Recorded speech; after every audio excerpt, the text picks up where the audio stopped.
I told myself I wasn't going to do any more videos on the new Ultimate Spider-Man series, just because I don't want to get trapped in a loop of covering every single issue and take away the experience of people reading it for the first time themselves. But I just have to do this issue because it's such a good character-centric story that I physically cannot help myself. It's so good. So this issue starts off in April at a fancy little diner that Peter and MJ are actually at, dressed up, looking real nice, knocking back a drink or two at the bar, apparently waiting for someone. And when the person that they're waiting for arrives, we realize it's Harry Osborn himself. Now, I didn't do a full in-depth coverage of the last issue, issue 3, but basically, if you somehow didn't read that one, that's one where it is uncovered that the new Green Goblin is in fact Harry, which was frankly pretty obvious. Harry actually unmasked Peter Parker, and it went pretty well actually. Now, you need to remember that they don't know each other in this universe. The only connection between the two is obviously what they do in their free time, and I believe it was Uncle Ben knew Norman Osborn before he died, and that's about it. So Peter and Harry were never friends. So this is really them hanging out for the first time under very, very bizarre circumstances, especially because MJ doesn't know. So this is kind of a risk taking her here to hang out with him. Not to mention, he doesn't know Harry's intentions at all. So this is in no way safe, and in my opinion, not a good idea, but here he is, here they are. So first indicator towards Harry's character and whether or not he is to be trusted is when he asks if they found the place all right. The crowd here can be a little bit insufferable, just awful people really. And Peter's like, yeah, really? Which is a bit strange considering he invited them here, to which Harry says, yes, and I eat here at least once a week. Sounds like a joke, but doesn't seem like one, which really goes to show how fine of a line Hickman is walking on with Harry's character already, because you can't really tell if they're gonna go down the same path as always with Green Goblin, just have him be like the primary villain, or if he's good and they're just like really playing into him being the stereotypical rich guy villain, and then they're gonna make him really, really good and just like keep him that way. Because so far his actions seem pretty noble, you know, taking out Bullseye, taking down Kingpin, or at least trying to do that. So it just kind of puts Harry in a weird place. He's a big wild card right now, and they're really playing into that this issue. Harry and MJ meet for the very first time. Harry congratulates her on her new business and says, I love it when people bet on themselves, which we kind of know to be true considering he even invited Peter here in the first place, knowing that he's Spider-Man. And as they're talking, Harry's wife comes in, and we come to find that it's Gwen Stacy herself, who I'm pretty sure Peter and MJ also don't know. So we're seeing all of these iconic characters, these iconic members of the Spider-Man supporting cast, come together and meet for the very, very first time. And that's so cool. They then find a table, seat themselves, and start trying desserts, especially MJ and Gwen, eating off their forks in exactly the way Greg Land intended. They start talking about children. Gwen says, we don't have any, but I would like to think that I'd be a good mom, but we're still considering it. Peter encourages them like, yeah, what's the holdup? It's the best thing ever having children. And Harry's like, well, really, it's the world that we're bringing them into. MJ agrees that it's a valid concern, and to get off the subject, ask them how long they've been married. And then just cutting through the chit chat, Harry's like, enough about us, MJ. Spill it. We all know what Peter's up to. Let's just hear how your business is going. MJ starts explaining that, you know, she used to be a model. In that line of work, she had to, for the most part, handle her own branding and getting her own reputation out there, and then really got into the business of branding and PR and all this other stuff. Started jumping from company to company to company, and she just couldn't do it with the office politics and, you know, the whole environment at those companies, and, you know, the way crisis management firms really just aren't any good in her eyes. She found it super gross, and she couldn't be there anymore. She says that now she's on a retainer with Damage Control as a client, and the only other client that she's working with is Jonah and Uncle Ben. Now, we know they've had this whole, you know, newspaper in the works that they're trying to get off the ground and fund and start their own business to rival the Bugle, and, you know, they're primarily getting into it because of this whole Green Goblin Spider-Man thing in the news that's not really being reported on the way it should be. So basically, they have the concept, they have the loose structure, but they've been trying to think of a name for a while now, and apparently the name that MJ wants them to use is The Paper, which is apparently supposed to be ironic and meta because they're doing the news solely online. They're not selling newspapers like physically. And, you know, to put it bluntly, Harry's like, yeah, The Paper, that sounds great. I know I get up every morning and say to myself, what I really need in my life is more news. I mean, I just love it so much already. And Gwen's like, yeah, hello, you're being rude. And he's like, I'm joking. I'm just not sure if this is the right market to start a newspaper company. Peter's like, too competitive? And Harry's like, closed system, you'll see, which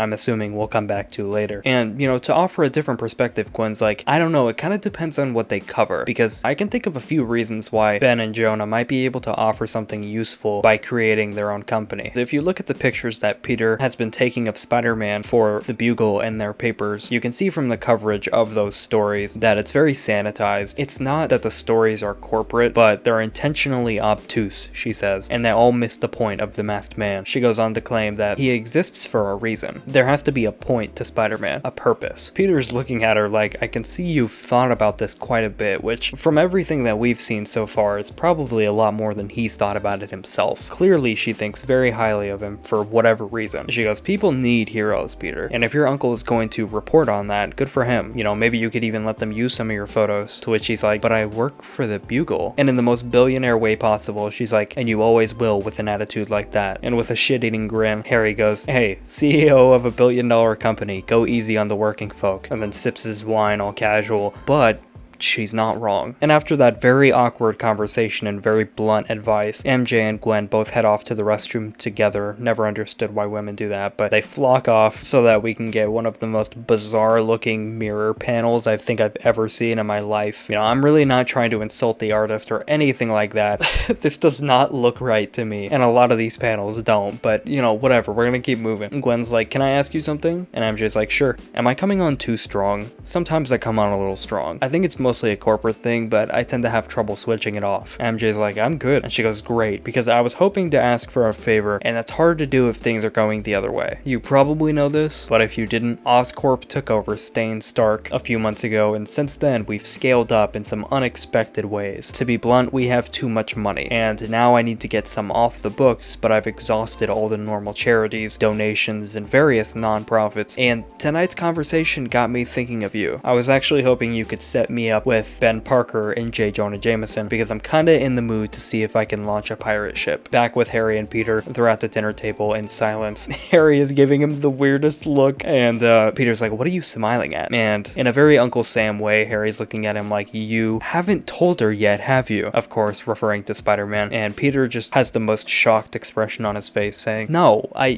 you told Gwen? To which Harry's just like, you know, just very simply, yes, I did. And Peter's like, how much did you tell her? Harry says everything. And I think this is probably the most that Peter has ever come across as his 616 self, because like this doom and gloom expression that he has where he's like, oh god, Harry, what are you thinking? You know, just utter panic settling in. And I don't know if this is just because I'm dumb or something, but I think that's because he means that he didn't just tell her everything about his work as the Green Goblin, he also told her about him being Spider-Man, which means that that whole speech about Spider-Man being a hero, being a symbol and all this stuff is because she already knew it was Peter. She was trying to flatter him. That was a message to get through to him, which means that her offer to MJ in the bathroom was also equally as strategic because she's in it with Harry. She's with him while knowing that he's Green Goblin. So this thing that Harry's doing where he's trying to take out the Kingpin, you know, he's fighting Bullseye out in broad daylight. Clearly we know full well that he has a major problem with Wilson Fisk, but because he hasn't been able to hit Wilson Fisk where it hurts yet, isn't even able to get a page in the newspaper dedicated to him because Wilson Fisk is trying so hard not to focus on him, Harry might be sneakily trying another approach to get at him and maybe draw him out of hiding and get him to come to him. Now, how do you do that? You fund an opposing newspaper that's gonna cover all the stories that he's purposely not covering for his own publicity. He's gonna hit Wilson Fisk where it hurts by getting into his own business, playing his own game, irritating him just enough to draw him out of hiding and force him to do exactly what he wants. Now, this is a little bit worrisome because that means a lot of different elements are at play here. There's a lot of different things that could happen. Wilson Fisk could see this, you know, opposing company as just Jonah and just Ben and come immediately for them and attack them in an attempt to shut it down. And maybe that's potentially what Harry's banking on, so he can swoop in, save the day, and basically use Jonah and Ben as bait, and therefore use Peter and MJ as bait as well to get to them. Now, that's just one scenario, but if that is the case, I think that's where we might start to see a little bit of that classic Spider-Man versus Green Goblin dynamic between Harry Harry and Peter, because I think if anything bad happens because of Harry funding them and because of Harry trying to take control of their paper, I think Peter is going to see right through that and, you know, realize that he's using them. But there's also the alternative. Maybe Harry really is a good guy and he's not trying to do anything villainous, and it's all just kind of a huge misdirection on Hickman's part, and maybe he really is trying to do the right thing. I don't know, I might be reading way too much into it. It's very bizarre, and I'm trying to predict where this will go. You can leave your thoughts in the comments about that if you think I'm maybe onto something there, or if you have your own theories. I'm not really sure. Harry then answers this question by saying, "I'm thinking that I love my wife and we don't have secrets between us. Are you really telling me you haven't told anyone? No one knows? You seriously think you can live this life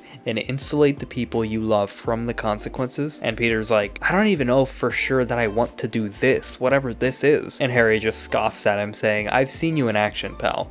Yeah, you do. And if I'm brave enough to do it, you sure should be. Because at the end of the day, I'm just a guy in a suit. And you, with your abilities, are a good bit more than that. It's all on us, pal." Peter asks again, "To do what?" And Harry's like, "Save the world." And Peter just absolutely looks dumbfounded at this point. He's like, "Well, thank God. For a second there, I thought you were gonna lay something heavy on me." And then continues, "Harry, for the first time in my life, I'm doing something I'm good at. Stopping bad people from doing bad things feels right. What you're talking about? I don't know. It sounds too big." And Harry just keeps pouring the wine. "I'm not going to tell you what you have to do, Peter, or how to do it. It's not my place and it's not my call.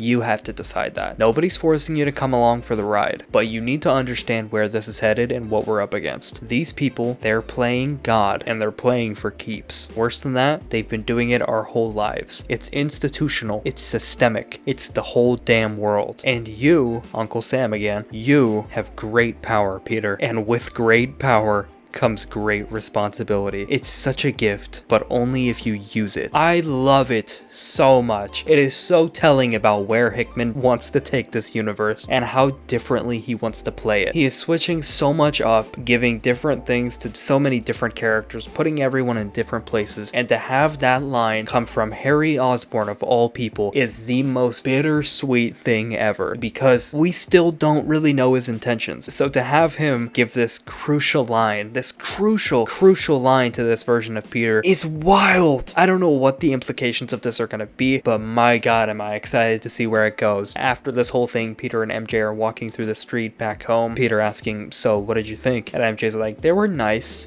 kind of. Actually, you know what? They were a little..." And Peter finishes her sentence saying, "Scary?" She's like, "Yes, it was like equal parts too personal and too intense, but with really great food." What did you think of what they were saying though? You know, the world needing heroes. And MJ's like, "What do I need heroes for, Peter? I've got you," which again seems like a very, you know, nice moment, good character moment, but is so bittersweet if what I think is coming is coming. I don't know, it's really hard to take that as a happy ending because I just don't know where Harry and Gwen stand, and it really kind of scares me. This is a group of tragedy, this is a character built on tragedy. The supporting cast was invented to be blown up, to be ripped to shreds. I feel like there's something very dirty going on here, no pun intended. Ultimately another amazing issue. I loved it so much. I loved these interactions, and I love that we got to see more Peter and MJ interactions, because in the past 3 issues, that's kind of something that's been lacking. You know, we had a good, I would say, moment in the final parts of the first issue. For the most part, outside of that, she's been working a lot and he's been Spider-Manning solo, so we haven't really gotten a lot of them. And I think that this is something that Jonathan Hickman is really good at. He can tell when he's not doing enough of one thing, and then in the next issue, he will go hard into that other thing. And I just love what I'm seeing so far. I think one of the biggest strengths of this series is that it doesn't fail to keep you guessing. I never know what's gonna happen in the next issue. It's always the big ideas, the most important ones that just get thrown in your face in a way that you weren't expecting, and I love that about this series so much. And, you know, once again, I just cannot wait for the next one, so let me know in the comments if you want me to cover issue 5. But yeah, until then, that is the video. Thank you for watching.